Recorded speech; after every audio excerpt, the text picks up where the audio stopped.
Salam, salam jumpa dalam channel YouTube Gemit Klasis TTU dalam program Suara dari Jurang yang Dalam. Pada kesempatan ini kita akan bersama merenungkan firman Tuhan di bawah terang tema etos kerja orang Kristen, dan bagian bacaan yang menjadi dasar perenungan firman Tuhan adalah Pengkhotbah pasal 9 ayat 10 hingga ayatnya yang ke-12. Sebelumnya mari kita meminta tuntunan Roh Kudus di dalam doa. Mari kita berdoa. Terima kasih ya Tuhan untuk berkat kelimpahan yang Tuhan berikan bagi kami. Dan saat ini dalam keterbatasan kami mau untuk membaca dan merenungkan kebenaran firman Tuhan. Berikanlah hikmat-Mu bagi kami, agar kami dapat mengartikan, memahami, bahkan kami bisa mengaplikasikan firman-Mu dalam kehidupan kami setiap hari. Berfirmanlah ya Tuhan, karena kami telah siap untuk mendengarkan. Di dalam nama Tuhan Yesus, firman yang hidup, kami datang dan berdoa. Amin. Pembacaan firman Tuhan bagi kita Pengkhotbah pasal 9 ayat 10 hingga ayatnya yang ke-12. Beginilah bunyi firman Tuhan. Segala sesuatu yang dijumpai tanganmu untuk dikerjakan, kerjakanlah itu sekuat tenaga, karena tak ada pekerjaan, pertimbangan, pengetahuan dan hikmat dalam dunia orang mati, kemana engkau akan pergi. Lagi aku melihat di bawah matahari bahwa kemenangan perlombaan bukan untuk yang cepat, dan keunggulan perjuangan bukan untuk yang kuat, juga roti bukan untuk yang berhikmat, kekayaan bukan untuk yang cerdas, dan karunia bukan untuk yang cerdik cendekia, karena waktu dan nasib dialami mereka semua. Karena manusia tidak mengetahui waktunya, seperti ikan yang tertangkap dalam jala yang mencelakakan, dan seperti burung yang tertangkap dalam jerat, begitulah anak-anak manusia terjerat pada waktu yang malang, kalau hal itu menimpa mereka secara tiba-tiba. Demikian pembacaan firman Tuhan. Yang berbahagia adalah kita yang membaca dan merenungkan firman Tuhan, juga yang memeliharanya dalam kehidupan kita setiap hari. Salam, saudara-saudari yang diberkati oleh Tuhan kita Yesus Kristus. Etos kerja orang Kristen menjadi tema yang menuntun kita. Karena itu saya mengawali perenungan firman Tuhan dengan menjawab pertanyaan, apa itu etos kerja? Apa itu etos kerja? Menurut Kamus Besar Bahasa Indonesia, etos kerja adalah semangat kerja yang menjadi ciri khas dan keyakinan seseorang atau suatu kelompok. Atau bisa juga diartikan sebagai semangat kerja yang dimiliki oleh suatu kelompok atau seseorang dengan tekad untuk bekerja keras dan atau untuk memberikan yang terbaik. Singkatnya, etos kerja bisa kita artikan sebagai kualitas diri seseorang atau kelompok dalam pekerjaan yang digeluti.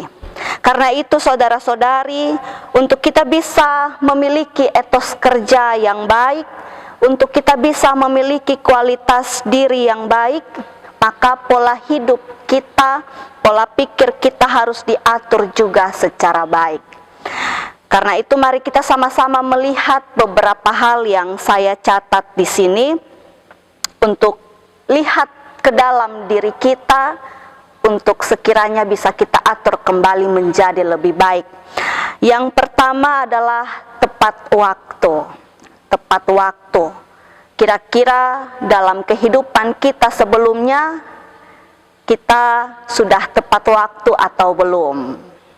Saudara-saudari bisa mengartikan tepat waktu berdasarkan apa yang saudara-saudari pikirkan. Yang kedua, taat pada peraturan. Nah, kita bisa lihat dalam kehidupan kita, dalam dunia bekerja, dalam kehidupan berkeluarga, bermasyarakat, bahkan kehidupan bergereja, kita sudah taat pada peraturan atau belum.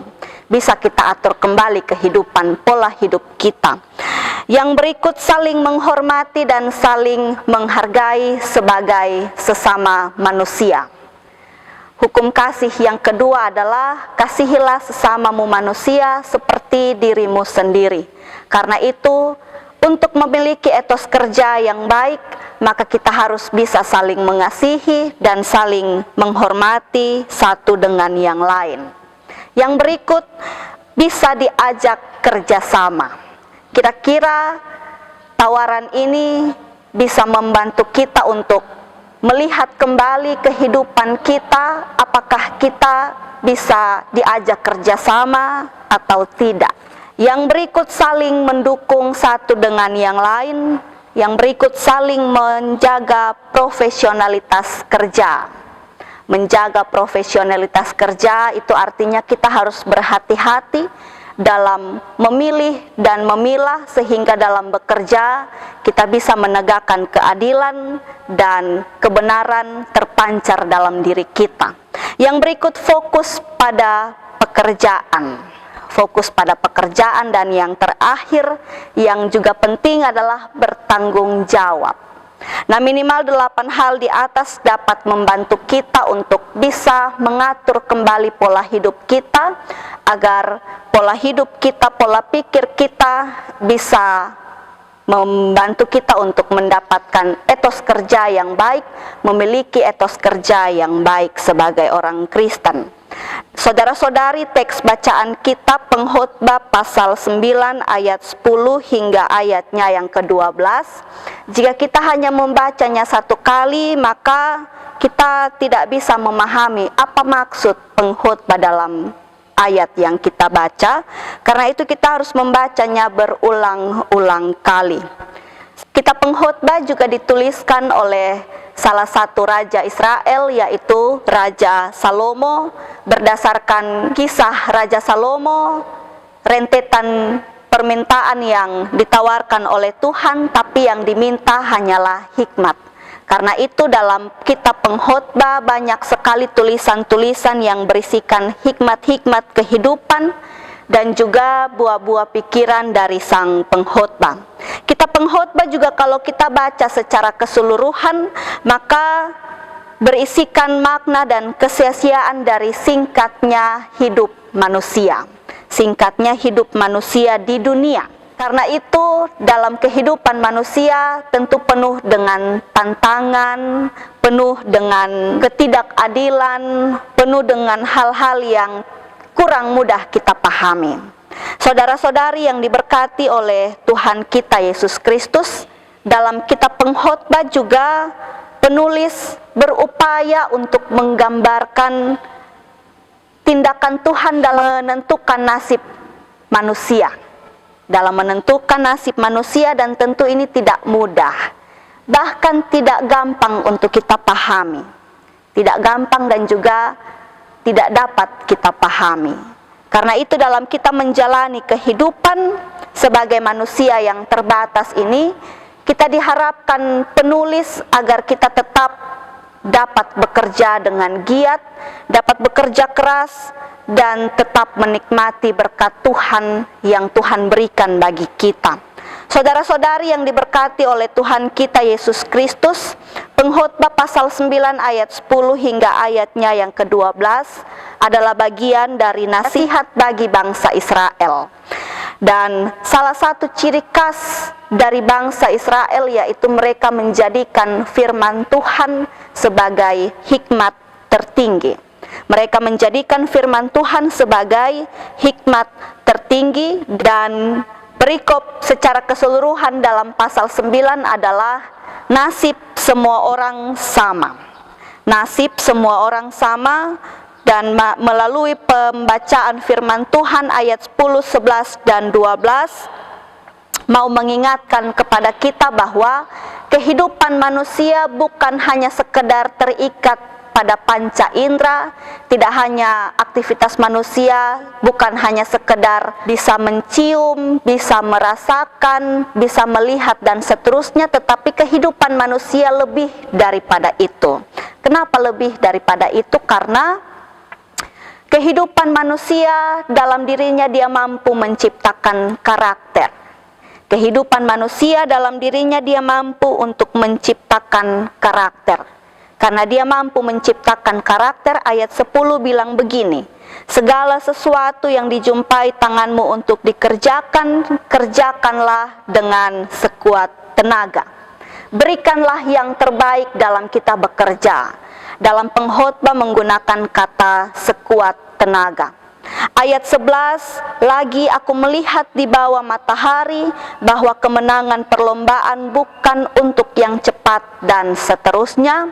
Ini mau mengingatkan kembali kepada kita sebagai manusia yang terbatas bahwa kehidupan di bawah matahari artinya kehidupan yang tidak tersembunyi.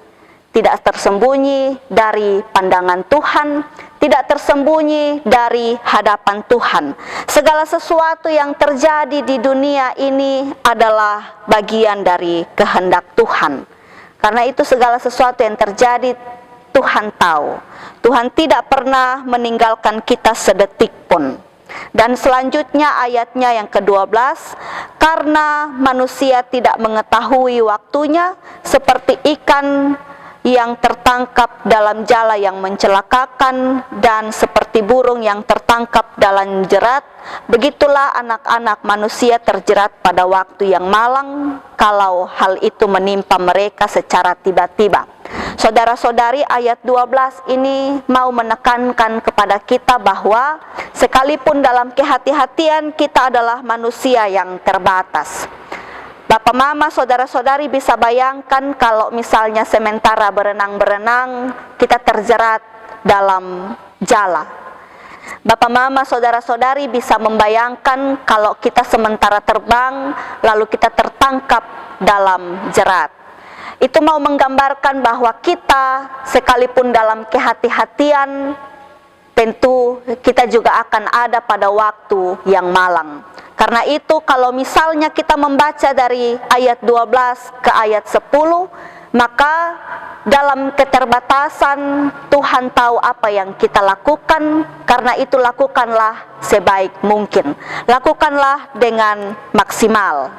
Saudara-saudari yang diberkati oleh Tuhan kita Yesus Kristus, tanggal 17 kemarin kita merayakan HUT RI yang ke-77 dengan tema besar pulih dengan cepat, bangkit dengan kuat. Sampai pada usia yang ke-77, tentu kehidupan berbangsa dan bernegara kita diwarnai dengan dinamika ber-Indonesia yang bervariasi. Kita sebagai orang Kristen harus memiliki kualitas hidup yang baik. Kita harus memiliki etos kerja yang baik.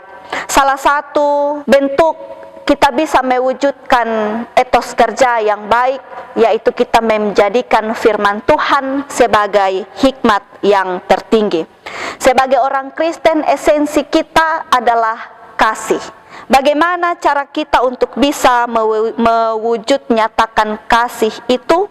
Yaitu dengan memiliki etos kerja yang baik. Pengkhotbah memberikan tawaran bagi kita, dan tawaran yang diberikan ini bersifat gratis bagi kita, yaitu ada dalam ayatnya yang ke-10a. Segala sesuatu yang dijumpai tanganmu untuk dikerjakan, kerjakanlah itu sekuat tenaga. Hal-hal apa saja yang bisa kita kerjakan, kerjakan dengan sekuat tenaga. Berikanlah yang terbaik.